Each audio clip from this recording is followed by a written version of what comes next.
Alright, what's up guys? So, the Fight Hub has uploaded a video titled When Real Fighters Lose Control. Yeah, I feel like it's one of those things that you're trying to get, and that's the thing, there might be some people out there that just don't know that the individual that they're confronting is a real fighter. Like, they know some things, you picked up some stuff from TV. They actually are on TV. There's a difference. So, yeah, man, there's a lot that comes out of fighting, because you have to have discipline. Like, I'm just going based off of, and I know people are going to find it funny, but no, it's like, that's one thing that I think back now, and I'm like, I wish I would have done things differently, but anyways, when I was a kid, I it was like this kung fu class that was in Seattle.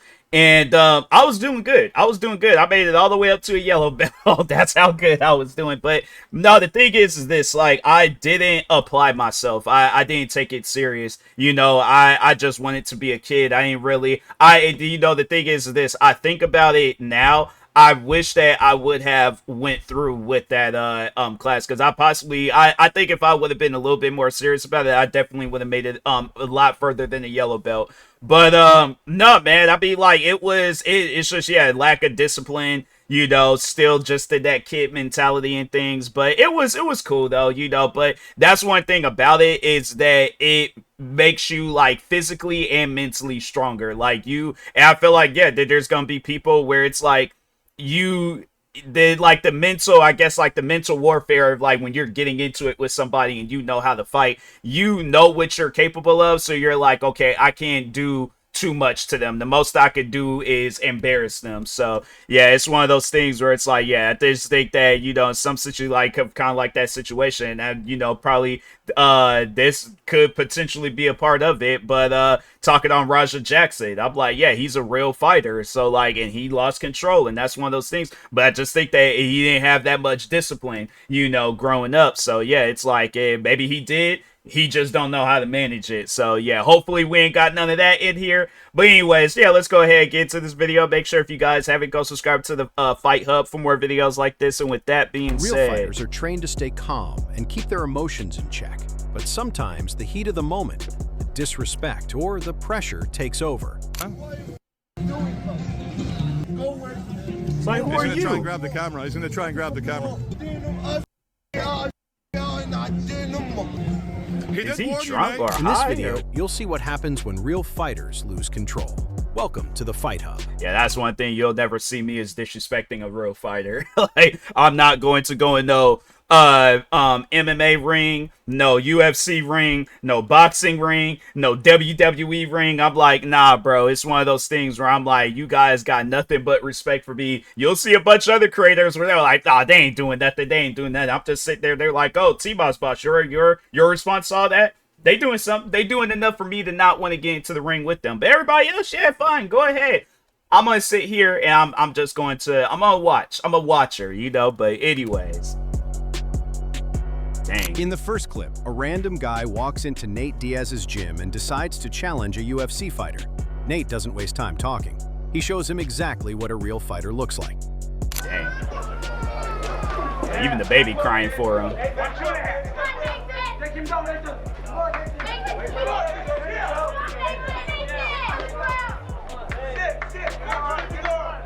That's the thing. People think, like, oh, okay, I can just hold him in this position. No, he knows how to get out of that position.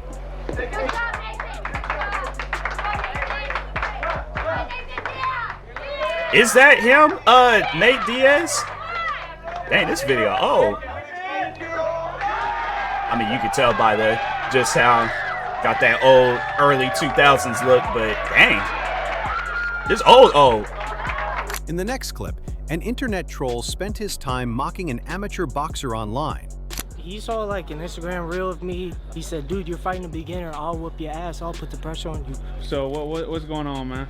Basically, I just see him. He be beating on the rookies that be coming into here, and I don't like that. Once they touched gloves, it's like, what that got to do with you? I'm like, fam, do you know how many times I ain't seen fights where people done got the upper hand, they just stumping somebody out? It's one of those things where if I'm in the comfort of my home, I'm watching. I'm like, yeah, but If not that, then I just won't watch. But it's like I ain't gonna be off in the comments arguing with people and stuff. So The troll quickly learned what it means to face a real fighter.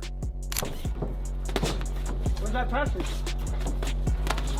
dang. Let's put that straight right. Give me pressure. This light, bro. This light, bro. Give me pressure.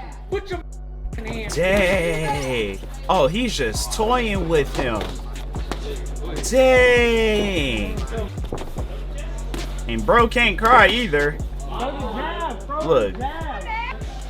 He's about to fold up right there. Dang, bruh. I bet he learned the valuable lesson that day, though. Next up, a self-proclaimed undefeated street fighter steps up to challenge UFC fighter Chris Curtis. What's the story? You could just tell by like a UFC fighter their ears. Like, fam, my thing is this. If somebody come up to me and they talk about I'm a UFC fighter, if they got long hair, I'm gonna tell them, I'm like, lift your hair up real quick. If their ears look like they just got injected with bee, like, you know, like, yeah, they just got stung by a bunch of bees and stuff. Yeah, it's one of those things where I'm like, oh, okay, then yeah, I'm like, no, you're a real fighter. But if their ears look like mine, if it's a normal size ear, I'm like, yeah, you get out of my face, bro. You played the video game. There's a difference, okay? So He hit the coach and said he had like 200 street fights and like he's not a lot of guys up. And put your glove on or leave. Take your pick. Put your glove on or leave. You can sleep me. Prove it right now. Full of confidence at first, but once the sparring starts, he finds out fast what real fighting actually looks like. you know that hurt. That guy ain't no small dude either. But he already tired. Them gut checks, I'm telling you. Look, he's done. He is done. And see, that's the thing. Like me, I would want to befriend a UFC fighter to where we're in the ring having fun. Like, they're not mad at me. I'm not mad at them. We're in there, like, yeah, he's messing around with me and stuff where he got me in some sort of hold or something. But yeah, it's like at the end of the day, he's messing around. He's joking. He ain't really trying to like hurt me and stuff. So yeah, that's the type of stuff that I would look for, you know, in a UFC or just any type of, like, where we're just sitting there where it's like they could just let loose and have fun and they could be themselves and stuff. But not nothing where it's like this man got like main event energy, but for somebody that ain't even a rookie, it's like, bro, he's probably won like 2.5 fights, all right, and one of them fights was in his sleep. Dang, bro, yeah. At a UFC event, Nate Diaz was targeted by Khabib Nurmagomedov and his team, who tried to provoke him. And true to his nature, Nate doesn't back down. He reacts the only way he knows. And then Khabib's whole team retired. I smacked up all them up. Yeah, what happened with that one? I slapped Khabib in his face because they were trying to take a picture of me, like taking a joke. And I see all these flashes right here, and then I hear them all laughing. I turn around and there's all these Ewok looking 20 of them, and they're all turning around laughing. And I'm like, oh, are they taking a picture because I'm standing by him because he was trying to get a fight with me? And I was like, F you, bitch. And he turned around and was like, come on, man, like to shake my hand. And I slapped him in the face. I was like, F you. And when I smacked him and his whole team, they all were like, oh, security came in and they started kicking me out. Like, get this show anyway. UFC champion Merab Dvalishvili was provoked by a fan who tried to push things too far, but Merab didn't play along. His reaction made sure the fan wouldn't try that again.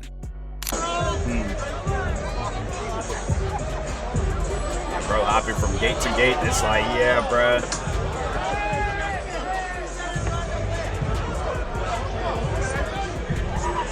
He said, no. He's like, wait a minute, please.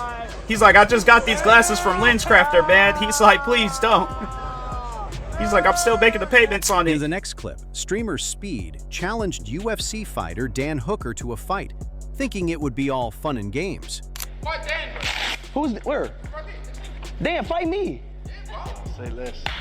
But once it started, he paid the price and Dang. learned quickly why Dan is called a professional. Because he'll hit you. I feel like, because my thing is this: professional fighters, they'll hit you in parts of your body you didn't even know that you had. Like they'll hit you. So the thing is this: they'll hit you in your back, and then you're just like, okay, normal. All of a sudden, that pain just come up out of nowhere, and it's like, oh my god, what is that? They're like, oh yeah, that's your febulitis tube. Febulitis tube. I'm like, what is that? When did I have? They're like, oh yeah, that's like a muscle that was discovered like 50, 60 years ago and stuff. And it's like, bro, I didn't know I had that. I didn't know I had tubes in my back. See, that's what I'm saying though. Professional fighters, they'll hit you in areas like that where it's like it shuts down your whole body.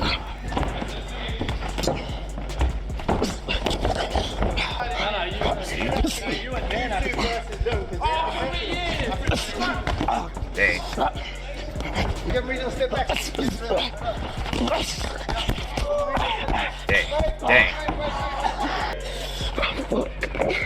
Up. Hitting that febulitis too. It's like shut his whole body down, bruh. That's yeah. Make you grunting and all that stuff.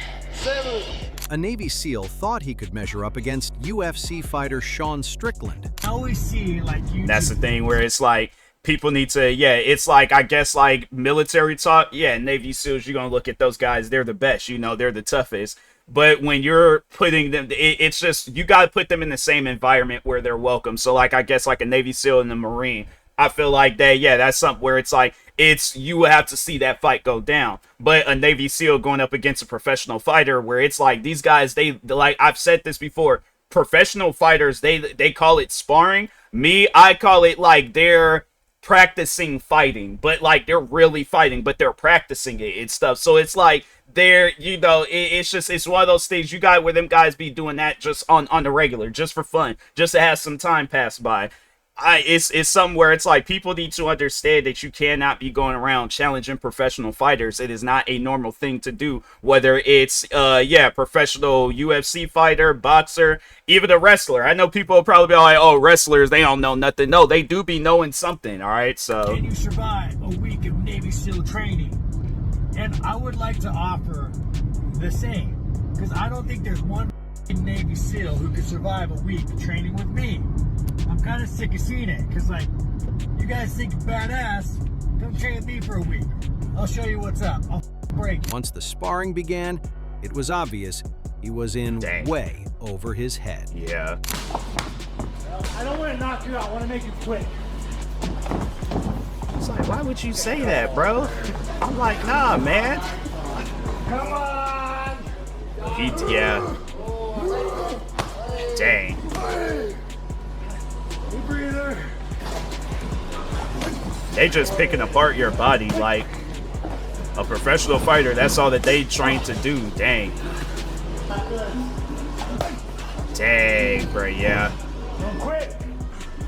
Got 2 more rounds. I'm like, no, I'm done. I am done. Dang, bruh. He's just toying with him. Dang. Yep, getting hit in that tube, bruh. Dang. I know. It just, my thing is this, imagine it's like you are like, yeah, he's just going through, because I would be, my thing is this, if I'm like some war criminal, like somewhere in the world and stuff, and I know that this guy, like, he's trained with UFC fighters, and then on top of that, he has Navy SEAL training. So this man, he got like extra toughness just out of nowhere. Yeah, this is the type of stuff that would scare me. I'm like, yep, I give. I'm like, nah, I'm done with my war criminal activities. I'm like, nah, you guys can go ahead and arrest me. I'm gonna be at this location. Just don't have him there, because I don't want to come across him. Winning this fight. That the mission was to survive. In the last clip, a street fighter stepped up against a boxer, thinking his toughness would be enough. But once the punches started landing, he realized fast that this was a different level. It's not toughness. People be liking to blend that in. That stiff leg goat you, bruh. It's like, you know, you done got hit hard when they done turned you into a stiff leg goat. You do that run, then your body just lock up and you just fall down, and your limbs is just kind of just stiffened out, but it's like still moving. Like You just got tased, but there ain't no taser. Dang, that knocked him out of the ring. If you enjoyed watching these moments where real fighters lose control, make sure to like the video and subscribe to the channel so you don't miss what's coming next. If anything, I think them guys, they were just giving them a valuable lesson. It's like, you know, don't just be going out and about challenging people that you don't need to be challenging. It's like there's no need for that. You know, it's like you're in a healthy position in life. You know, your fibulitis tube, is that what I called it? It's safe. So like, yeah, bro, you don't need to put your body in jeopardy trying to prove a point and stuff. You know, it's you good, fam. So, but anyways, make sure if you guys haven't, go subscribe to the Fight Hub for more videos like this. Like, subscribe to me too, and I'll talk to you guys later. Thank you guys for watching, and peace.